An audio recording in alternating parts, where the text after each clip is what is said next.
Hello and welcome. My name is Monsieur De Castro and I'm going to be demonstrating for you guys my yearly project, which is a password change manager. Interesting, right? I thought so too.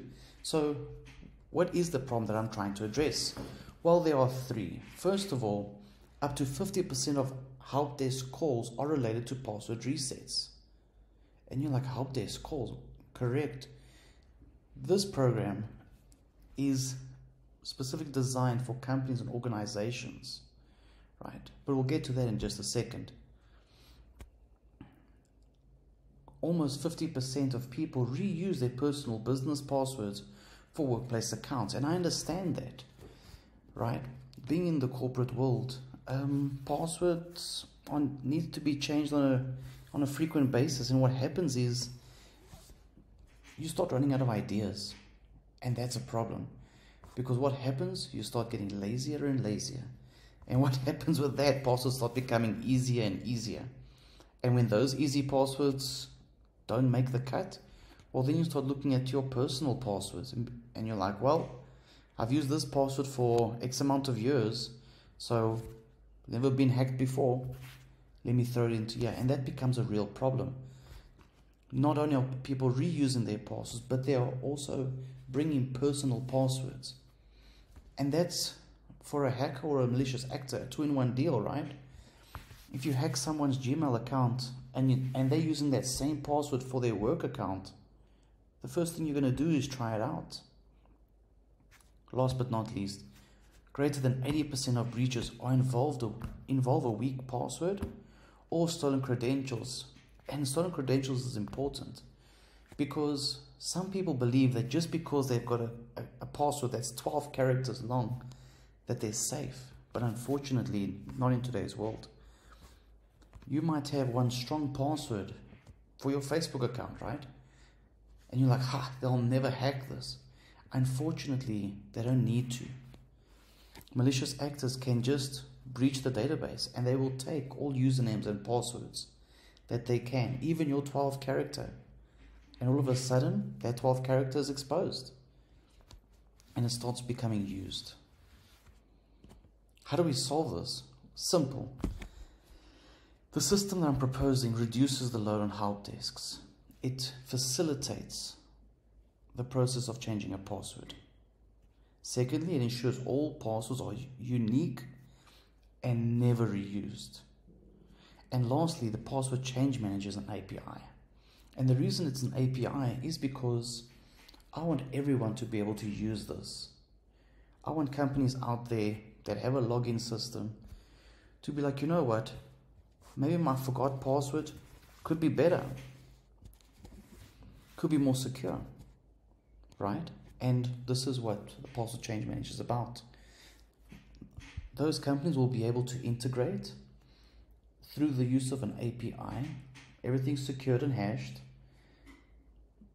and the best of all, they don't need to develop, so that basically keeping development costs to a minimum as well.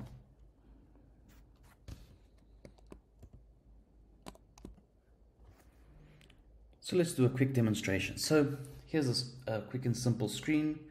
Remember, all screens are customizable in the sense of styling. And let's go for it. Okay, so let's enter a password, something we've all tried before. Password 123 exclamation. You'll notice that passwords do have a minimum requirement, right? Let's punch it in there and I want you to take your gaze here to the right. So immediately we're getting some information back, right? We can see that password has passed regex. The accepted password is password 123 exclamation. Great, so it sees that.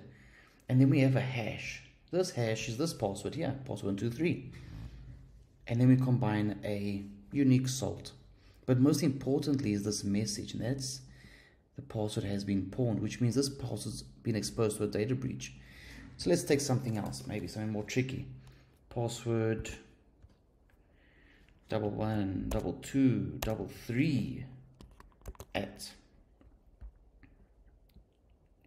Just going to double copy this. Right. Save password. And here we go again. It's passed the regex naturally. And this is a good sign. When it starts thinking, it's thinking. So this is basically not 100% complete at the moment, but it should be for Project Day. The response that we're going to get back now, based on my previous research and me toying with my own little program here, is that this password doesn't exist in the database. It hasn't been used before, and also it hasn't appeared in a data breach.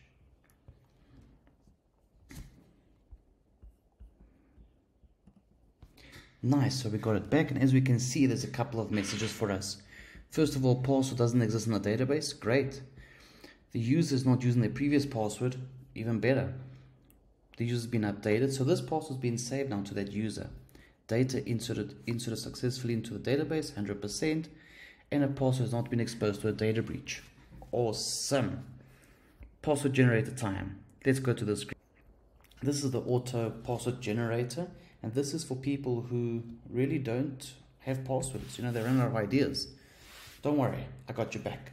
So suggested password.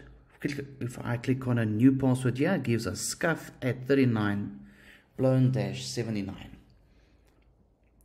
These are numbers here on the side, and the reason why there's numbers is because this is a password auto-generator that's using a Diceware word list. Now, for those who don't know what Diceware is, it's a vetted word list that comprises of words, characters, and digits, right? The whole concept is like rolling a dice. A dice has 6 sides, so you roll a dice 3, 4, 5 times, and for every result you get a number, and that's what we're seeing here. So the first dice roll was a 5, then a 3, a 2, a 3, and a 6, and that word brings us to scuff. And that's my project in a very big nutshell. Thank you everybody for tuning in. Have a wonderful day.